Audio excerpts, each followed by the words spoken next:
आप सभी का बहुत बहुत स्वागत है यूट्यूब सहेली चैनल में। यहाँ आज हम बात कर रहे हैं कि इनफर्टिलिटी का क्या रिलेशन है आपकी स्टमक प्रॉब्लम से। तो बहुत गहरा रिलेशन है। स्टमक गट हमारा सेकंड ब्रेन कहा जाता है और हार्मोन्स को बैलेंस करने के लिए इसका बहुत इंपॉर्टेंट रोल होता है। तो अगर आपको गैस बहुत बनती है, एसिडिटी बहुत रहती है, ब्लोटेड रहते हैं, इन साथ में हार्मोनल इम्बैलेंस झेल रहे हैं, ovarian cyst, PCOD, endometriosis, liver issue, digestive issues, तो बेहद ज़रूरी है ये वीडियो आपके लिए। तो इस वीडियो को पूरा देखें और जो भी आइडियाज़ बताए हैं बड़े प्रैक्टिकल हैं, आप उसे आराम से घर में फॉलो कर सकते हैं।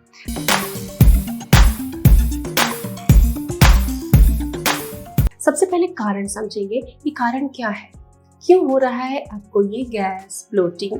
कुछ फूड आप खाते हैं तो एकदम पेट फूल जाता है, बहुत गैस बनती है और बहुत डिस्कम्फर्ट होता है और इसकी वजह से आपका day to day life, productivity सब घटती चली जा रही है। साइंटिफिकली इसके 3 मेन रीज़न हैं। एक आपका ईटिंग हैबिट। ईटिंग हैबिट कैसे? सुबह उठ के आप खाली पेट चाय लेते हैं या फिर कॉफ़ी लेते हैं, वो पेट का पीएच डिस्टर्ब कर देती है। उसके बाद जो भी आप मील लेते हैं तो दिन भर कैरी होगी एसिडिटी, गैस और ब्लोटिंग। ये बिल्कुल कॉमन चीज़। या फिर कुछ ऐसे रीज़न है कि आपको चाय कॉफ़ी बार बार हो ही जाता है, ना चाहते हुए भी कई बार हो जाता है।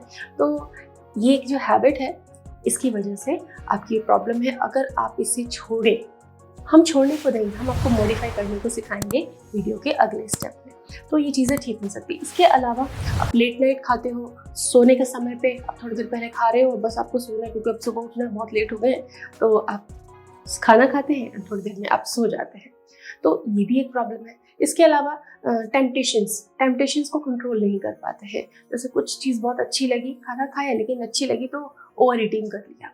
तो बहुत सारी ऐसी ईटिंग हैबिट्स होती हैं जो जनरल इंसान में होती हैं, लेकिन समझदारी से उसको हम करेक्ट कर सकते हैं, उसके अच्छे सब्स्टिट्यूट यूज़ कर सकते हैं, जिससे ईटिंग हैबिट ठीक हो जाए और हमेशा के लिए आप स्वस्थ रहें, बहुत लंबी जिंदगी आप जी सकते हैं बिना किसी हार्मोनल प्रॉब्लम के। दूसरा है oily and spicy food choices. सबकी अलग अलग होती हैं। मोस्ट ऑफ लोग ऑयली, स्पाइसी जो फूड पसंद करते हैं। कई जगह देखा गया कि फूड अगर देखने में अच्छा नहीं होता तो बच्चे या बड़े घर के लोग उसको चाव से खाते ही नहीं है, वो बिल्कुल साइड कर दिया जाता है। तो इस तरीके से कि जो ऑयली एंड स्पाइसी फूड आप ले रहे हैं, अगर आपके हैबिट में है या घर में बन ही रहा है और आपको खाना ही पड़ता है, तो ऐसे कुछ रीज़न है। तो ये भी एक रीज़न है कि गैस और ब्लोटिंग ज़्यादा है, लिवर पर प्रेशर पड़ रहा है, बॉडी में हार्मोन्स का इम्बैलेंस होने लग जाएगा धीरे धीरे। और आज के समय में एक बहुत बड़ा रीज़न है क्योंकि हमारे फूड में फैट बहुत ज़्यादा इंक्लूड हो गया है, डायरेक्टली और इनडायरेक्टली। तीसरा रीज़न है high level of stress. Studies में ये पाया गया कि जो लोग स्ट्रेस रहते हैं उनको एसिडिटी बहुत ज़्यादा रहती है बॉडी में, क्योंकि हार्मोन्स का प्रोडक्शन इस तरीके से होता है एंड जब भी वो फूड लेते हैं तो वो अच्छे से डाइजेस्ट नहीं कर पाते हैं। एसिडिटी ज़्यादा रहने के कारण गैस बहुत बनती है उनको। साथ ही एसिडिटी जब रहती है तो जो फूड आप खा रहे हो उसका डाइजेशन अच्छे से नहीं होता, प्लस उसमें जो पोषक तत्व है वो अच्छे से शरीर को लगते नहीं हैं। तो इस तरीके से आपके शरीर में कमजोरी बनी रहती है और बहुत सारी बीमारियों को घर बन जाते हैं। कैसे ठीक करना है अब इसको? यहाँ तक बात समझ में आ गई कि ये प्रॉब्लम मेरे साथ है या नहीं, लेकिन अब समझेंगे कि इसको ठीक कैसे करना है। तो 6 प्रो टिप्स हैं आपके लिए, जिसको कि आप ध्यान रखें तो बहुत आसानी से आप इन प्रॉब्लम को ठीक कर सकते हैं। तो सबसे पहले आपको क्या करना है कि आपको गैस, ब्लोटिंग, एसिडिटी की प्रॉब्लम है तो रात को 1/4 चम्मच अजवाइन लेना है आपको। थोड़ा सा हाथ पे इस तरीके से आप मसल के 1 गिलास पानी में उसको डाल दीजिए और आधा चम्मच सौंफ ले लीजिए। 3-4 दिन एटलीस्ट इसको आप कीजिए, रात को भिगोइए, सुबह छलनी से पानी को छान लीजिए। वो छाना हुआ पानी आपको सुबह खाली पेट पीना। थायराइड वगैरह की दवा लेते हैं तो 30 मिनट, दवा लेने के 30 मिनट बाद आप ये पानी ले सकते हैं। तो इससे क्या होगा, ये जो मसाले हैं, मैं इनको मेडिसिन कहती हूँ, घरेलू दवाएं हैं, औषधियाँ हैं, ये आपकी पेट की प्रॉब्लम को हल करने के लिए परफेक्ट सोल्यूशन है। ये इलाज बरसों से चला है। 3-4 दिन में आपको आराम होगा, उसके बाद आप इसे लेना छोड़ सकते हैं। आप इनकी चाय भी बना के पी सकते हैं शाम को अगर आपका मन करता है। और अगर आप चाय बनाते हैं तो इसमें आप थोड़ी सी सौंठ या थोड़ा सा जिंजर पीस ऐड कर सकते हैं। थोड़ा सा जिंजर थोड़ी मात्रा में बहुत फायदा करता है, लेकिन ज़्यादा अगर आपने मात्रा ले ली तीखेपन के लिए, आपको स्वाद अच्छा लगता है, तो ये आपको परेशानी में डालता है, हीट फील कराता है बॉडी में। तो जिंजर को थोड़ी मात्रा में आप इसमें यूज़ कर सकते हैं। तो सबसे पहले तो आपको या तो वाटर प्रिपेयर करना है या फिर टी लेनी। बहुत आराम होने लग जाएगा आपको इससे। दिन भर जो डकार आती थी, हड़बड़ रहता था, पेट फूला फूला भरा भरा रहता था, खुल के भूख नहीं लगती थी, ये क्लियर हो जाएगा। दूसरी चीज़ है कि हमारे आंतों में कुछ बैक्टीरियाज होते हैं, तो बैड बैक्टीरिया भी होते हैं, गुड बैक्टीरिया भी होते हैं, लेकिन गुड बैक्टीरिया को हमको बढ़ाना होता है, सेहत अगर अच्छी रखनी है, न्यूट्रिशन अगर हमको अच्छे से लेना है अपने फूड से। तो गुड बैक्टीरिया कैसे बढ़ते हैं? 2 तरीके से बढ़ते हैं। एक यूनिवर्सल फॉर्मूला है कि पेट में गुड बैक्टीरिया बनाना है तो 2 काम आपको करना है। नंबर 1, प्रोबायोटिक खाना, वो फूड खाने जिसमें ऑलरेडी गुड बैक्टीरिया होते हैं। दही, छाछ। दही गर्म करती है अगर आपको तो दही मत लीजिए, फैट हटा लीजिए, चर्न कीजिए, छाछ बनाइए, उसका बटर हटा दीजिए, तब आप बटर मिल्क छाछ ले सकते हैं। तो उससे आप एक दिन में 2 ग्लास ले सकते हैं।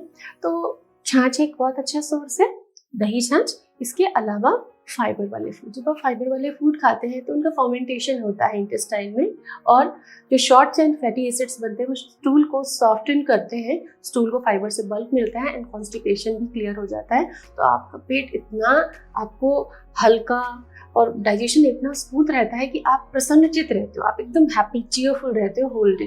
तो ये बहुत बेनिफिशियल है, probiotic and fibre rich food. सोते वक्त खाना नहीं खाते, कोई मजबूरी है कि रात को लेट हो गए, अब भूख भी लगी है और हमको जल्दी सोना भी है क्योंकि अगले दिन अपना रूटीन रिज्यूम करना है हमको।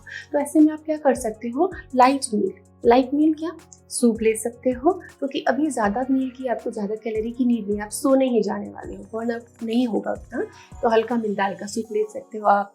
और हैवी चीज़ जो पतली में चबाने में बहुत भारी नहीं है, ऐसी चीज़ सूप एक बहुत ही अच्छा ऑप्शन होता है। तो आप सूप ले लीजिए, वेजिटेबल का सूप ले लीजिए, चाहे दाल वगैरह का सूप ले लीजिए, ये आपके लिए बहुत अच्छा है। गलती से भी सॉर्टेड वेजिटेबल्स, भारी रोटी पराठा चीरा टाइप की चीज़ें आप ना खाएं। तो ऐसा करना है, मोस्टली शाम को आप अपना खाना लाइट रखें, फैट उसमें कम रखें, थोड़ा प्रोटीन ज़रूर रखें, थोड़ा फाइबर कुक्ड फॉर्म में, मतलब सब्जियाँ, सलाद जो भी आप लेना है उसको कुक्ड फॉर्म में लीजिए रात को। कच्ची चीज़ें रात को आपको ज़्यादा नहीं खानी है। तो शाम को खाने का तरीका आपका अच्छा हो जाना चाहिए। हमारे दादा परदादा बुजुर्ग लोग शाम को खाते नहीं थे, खाते पीते तो सूर्योदय के आसपास खा लेते थे और फिर वो जल्दी सो जाते थे अगले 2-3 घंटे के अंदर, और बहुत स्वस्थ रहते थे, उनकी उम्र भी बहुत लंबी रही है। तो हमें भी शाम के खाने को समझदारी से लेना है, लाइट मील लेना है जो कि पेट आराम से पचा सके, एंड फिर आपको न्यूट्रिशन भी अच्छा मिलेगा और नेक्स्ट डे के लिए आपका एपेटाइट पूरी तरीके से रिस्टोर हो जाएगा। फर्मेंटेड फूड, कई ऐसे फूड हैं जो फर्मेंटेड है, जैसे जो साउथ इंडियन फूड होता है जो बैटर प्रिपेयर करते हैं, फर्मेंट करके बनाए जाते हैं, वो सारे आप ले सकते हो। पिकल को भी आप अपने डाइट में शामिल कर सकते हो। सबसे बेस्ट पिकल है लेमन का पिकल, तो घर पे बनाए, बाहर का पिकल आपको नहीं खाना है। पिकल सजेस्ट किया है तो आपने भी ऑर्डर कर लिया, जी नहीं। बाहर के पिकल में सॉल्ट एंड ऑयल और जो प्रिजर्वेटिव्स होते हैं वो बहुत हार्मफुल है। पिकल बनाना है तो आप नींबू का घर में बनाएं एंड उसको कंज्यूम करें। ये आपकी डाइजेस्टिव हेल्थ के लिए, गट हेल्थ के लिए, हार्मोनल इम्बैलेंस के लिए, पीसीओडी के लिए, in general infertility problems and stomach problems के लिए वरदान की तरह है। So these are the solution. I hope जब आप इनमें से 1-2 फॉलो करना चालू कर देंगे आपको रिजल्ट मिलना शुरू हो जाएगा। इसलिए खुद को तैयार करें, समझें आपको कौन सा स्टेप चालू करना है। Stay tuned with us. Thank you.